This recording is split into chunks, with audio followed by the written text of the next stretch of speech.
नमस्कार बंधुरा अल in one चैनेले आपनादेर सबाइके स्वागत जानाई। आशा करी सबाई भालो आछेन, सुस्थ आछेन, आमिओ भालो आछि। आमी आजके गरमे लाउएर डालेर रेसिपि निये हाजिर हयेछि। एई गरमे लाउएर डाल खावा खूबई उपकारी। तार जोन्नो आमी प्रथमे नियेछि हाफ बाटी डाल। अवश्यई मुगेर डाल निते हबे। डालटाके आमी खूब भालो करे 2 থেকে 3 বার धुए नेब। खूब भालो करे धुए निते हबे, कारण डालेर मধ্যে अनेक रकम धुलो मयला एसब थाकते पारे। এই গরমে লাউয়ের ডাল, ঝিঙের ডাল, পেঁপের ডাল, বিভিন্ন রকম সবজি দিয়ে ডাল খাওয়া খুবই দরকার আর খুবই ভালো। আর মাঝে মাঝে আমি বিভিন্ন রকম সবজি দিয়ে ডাল করেই থাকি, তাই ভাবলাম একটু আপনাদের সঙ্গে শেয়ার করি। ডালটা দেখুন কথা বলতে বলতে খুব ভালোভাবে ধোয়া হয়ে গেছে।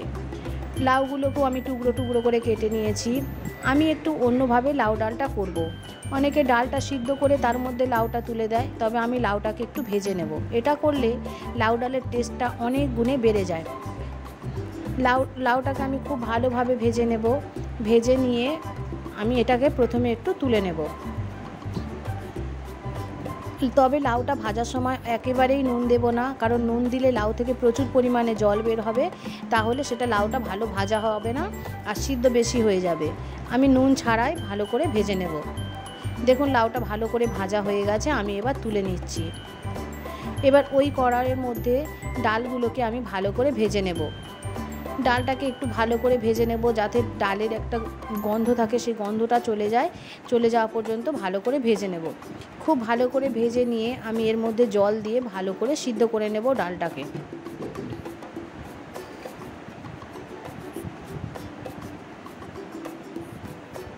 দেখুন লাউগুলোকে আমি ভেজে নিয়েছি আর ডালটাও মোটামুটি আমার ভাজা হয়ে এসেছে। আমি ডালের মধ্যে এবার জল দিয়ে দেব। জলের পরিমাণটা আপনারা বুঝে দেবেন। মোটামুটি 2 কাপের বেশি জল দিতে হবে।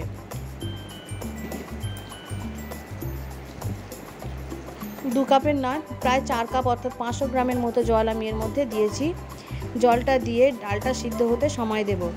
ডালটা ভালো করে যখন টকবক করে ফুটবে, দেখুন ডালটা খুব ভালোভাবে টকবক করে ফুটতে শুরু করেছে, তখন আমি একটা ঢাকা দেব। ঢাকা দিয়ে একটু চাপা দিয়ে রেখে দেব।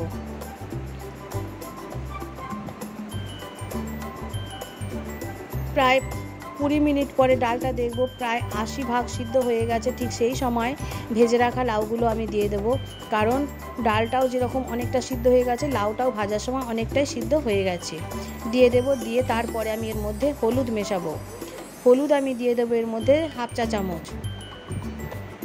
হলুদ হাফ চা চামচ দেওয়ার পর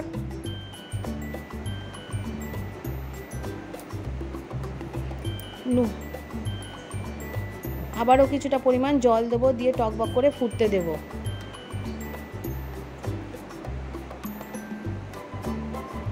এবার নুন দিয়ে দেবো আমি এতে 1 চা চামচ।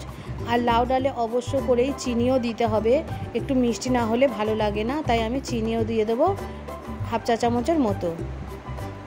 হাফ চা চামচের থেকে কিছুটা বেশি পরিমাণে দিয়েছি। এবারে ডালটা মোটামুটি ভালোভাবে সিদ্ধ হয়ে গেছে। এবার সাঁতলানোর জন্য আমি ফোড়ন দেব।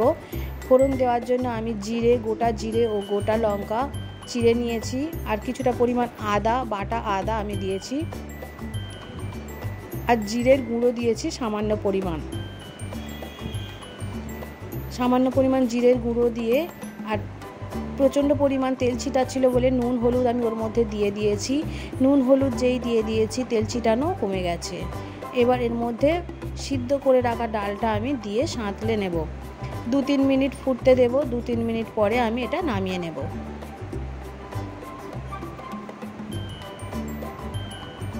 দেখুন এবার নামানোর কিছু আগে সামান্য পরিমাণ ঘি দিয়ে আমি নামিয়ে নেব। লাউ ডালটা খেতে খুবই ভালো হয়, গরমকালে অত্যন্ত উপকারী আর খুবই টেস্টি হয়। ভিডিওটা যদি ভালো লেগে থাকে তাহলে অবশ্যই একটা লাইক করে দেবেন। সবাই ভালো থাকবেন, সুস্থ থাকবেন। দেখা হবে পরের একটা ভিডিওতে। আমার সমস্ত বন্ধুদের জানাই অনেক অনেক অনেক ধন্যবাদ। সবাই ভালো থাকবেন, সুস্থ থাকবেন।